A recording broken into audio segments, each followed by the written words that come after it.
একটা মেয়ে তখন আকাশে ঝুলেছিল, আর ঠিক তখনই ঘটল সবচেয়ে অদ্ভুত দৃশ্য। সে হঠাৎ যেন মানুষের তৈরি ফোয়ারা হয়ে গেল। আসলে কয়েক মিনিট আগে সবাই অ্যাডভেঞ্চার পার্কে জিপ লাইন উপভোগ করছিল। চারদিকে চিৎকার চেঁচামেচি, ভয় আর মজার পুরো মিশেল চলছিল। মেয়েটার নাম ছিল ঈশা। তার বান্ধবীরা আগে আরামে স্লাইড করে পার হয়ে গিয়েছিল, কিন্তু হঠাৎ করে ঈশার টয়লেটে যাওয়ার দরকার পড়ে। সে বলল, দাঁড়াও, আমি ওয়াশরুমে গিয়ে আসছি। তখন এক বন্ধু বলল, এখন জিপ লাইনের ওই পাশেই টয়লেট ফাঁকা আছে, ওখানেই চলে যা। বাকিরাও চিয়ার করতে লাগলো। তাই ঈশা ভাবলো, চল ট্রাই করাই যাক। কিন্তু ভাগ্য দেখো, জিপ লাইনটা মাঝপথে হঠাৎ থেমে গেল। ঈশা আকাশে ঝুলে পড়ল, আর ভয় প্রায় জমে গেল। এদিকে তার ব্লাডার ভর্তি ছিল, কারণ একটু আগেই সে 10 বোতল বিয়ার খেয়েছিল। নিচে দাঁড়ানো বন্ধুরা চিৎকার করছিল, থামো, কন্ট্রোল করো। কিন্তু তখন শরীরের চাপ জিতে গেল, আর আকাশ থেকেই শুরু হয়ে গেল মানুষের তৈরি স্প্রে। নিচে দাঁড়ানো লোকজন ভিজে গেল, সবার ক্যামেরাও চালু ছিল। সবাই হতভম্ব হয়ে গেল।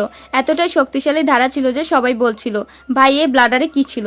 শেষমেশ তার এক বান্ধবী স্টাফদের সাহায্য নিল, আর কোনোভাবে তাকে ঠেলে অন্য পাশে নিয়ে গিয়ে টয়লেটে পৌঁছানো হলো। সে কাপড় বদলানোর সুযোগ পেল, কিন্তু যা ঘটেছিল সেটা কেউই ভুলতে পারবে না। এরপর মেয়েটির সাথে কি হলো জানতে হলে ভিডিওতে লাইক করে চ্যানেলটি সাবস্ক্রাইব করুন।